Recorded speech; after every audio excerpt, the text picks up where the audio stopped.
How you doing, YouTube? Matt with Massive Beer Reviews. Back to get another review. A little bit of UK born double IPA. Hopeful goodness in the form of Verdant Brewing's. It's their Putty double IPA. First things first. This can comes courtesy of Gary. Thank you very much, dude. He sent me off a box of UK born beers and most of them are Cloudwater and Verdant stuff. And I've been kind of, putzing through them.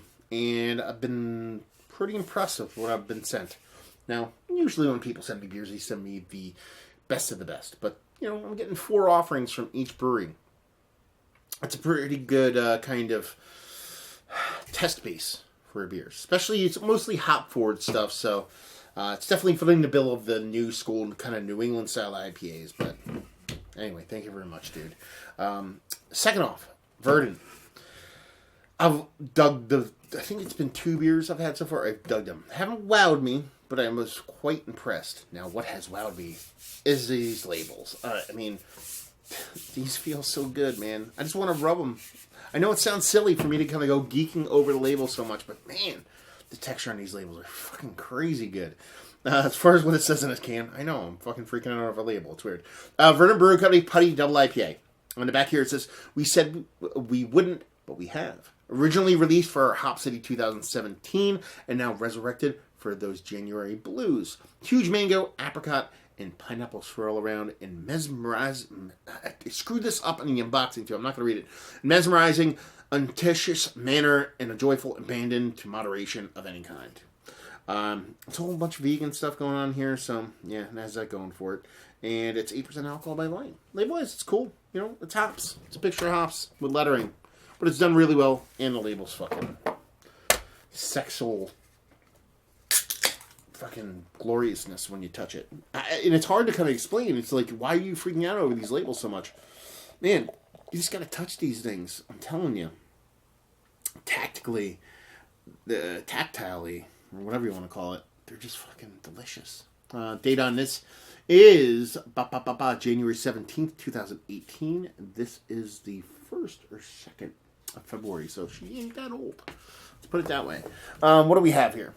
Nice creaminess to it. Not too crazy. A little bit of gravity-defyingness.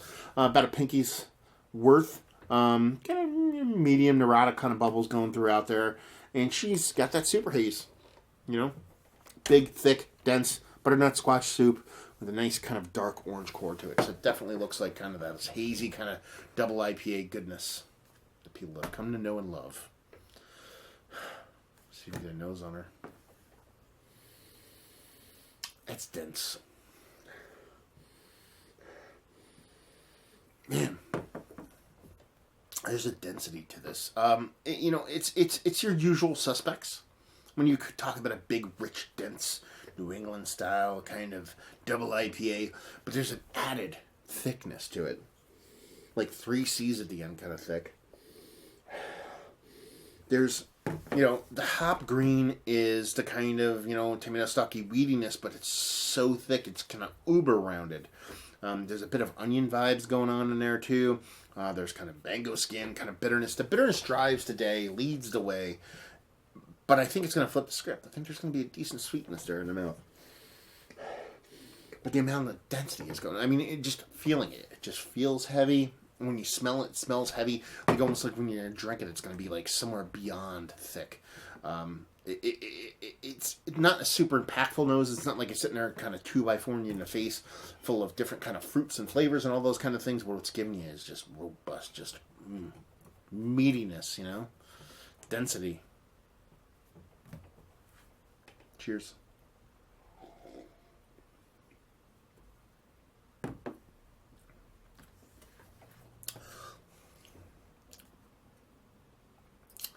Yeah. That's some extra fucking super dense shit. In a really good way.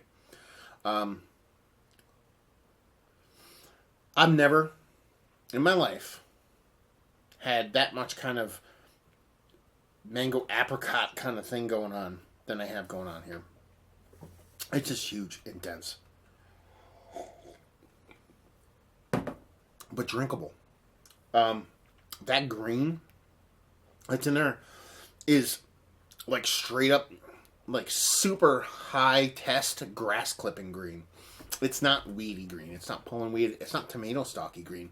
It's grass clippings, but almost like you took grass clippings and enhanced them in some kind of pungentness. You know, if you've ever kind of mowed a lawn, you know that grass clipping kind of smell and almost taste can be your bones. Sometimes you get it in your mouth.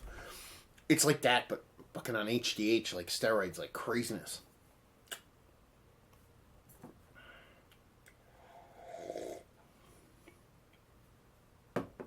Well, it's just heavy.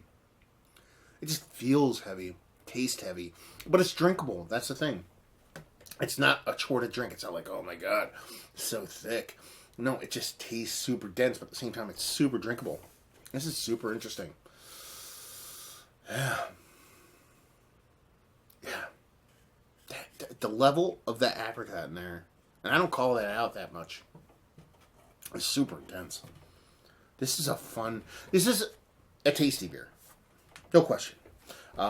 It's a fun beer. But it's also a unique beer. I've never had anything like this before in the IPA realm. I've had beers that are similar to it. I've had beers that are as kind of give you this kind of density gravitas kind of thing going on, but not the way this one comes off. So it's unique in its own right, and that by itself just turns me on so much.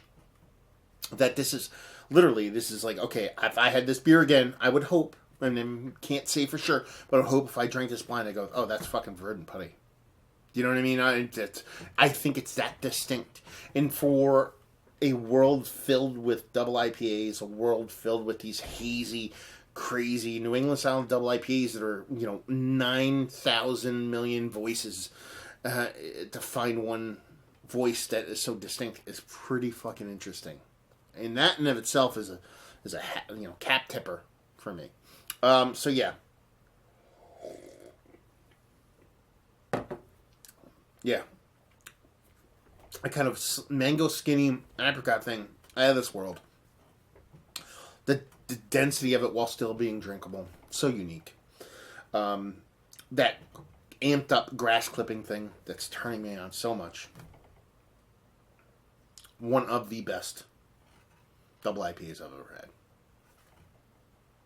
Hands down. Up there. May not be number one. It'd be nice to kind of get a couple of these kind of next to each other and kind of really kind of hash it out. But from a distance, drinking stuff, I don't remember last time I had a double IPA that kind of not only viscerally made me so happy just drinking it, but also made my brain churn and wonder how they accomplished it. Just that fucking good. So let's talk about it. Is it one of the better double IPAs I've had as of late? Yes. If not number one, in the top whatever. But probably close to number one, if not number one. Value and availability, no idea. It's UK born. I'm assuming it's brewery only. I mean, they even talked about limited availability, so this is probably even up there. This is probably a $25 4-pack kind of thing. And leave you with, if you like this, if you like beer, if you like double IPAs, if you like big, huge New England style stuff, and if you like interesting, thought-provoking, things that when you drink it make you think. Again, like I said, it's a very familiar song, but it's so different that it makes you forget that it's that familiar of a song. So it's kind of one of those things where the juxtaposition of it being something that is so widely popular, not just in the States, obviously, we're talking worldwide now, to be that singular, to be that unique in that crowd of faces is pretty cool. So if you like those things about beer, then you'll definitely dig this. So there you go. Another review in the books. Hopefully you guys enjoyed it. If you didn't, anywhere in between, down there, words and stuff. Facebook, Twitter, Instagram, Untapped, Massive Beers, all 4 of those places. Check me out in the social medias there. Podcasting-wise, I do a bunch of stuff there. Brewer interviews, whole bunch of opinion pieces, stuff markedly different from what I do here in Massive Beers. You check that out at Beer Massive, whether it be beermassive.com. Type in Beer Massive on the Googs, or just, your favorite podcasting app. Go check it out. And there you go. Another review down. So hopefully you guys enjoyed the review. Hopefully enjoying a beer as interesting as this one. And hopefully see you next time. Cheers.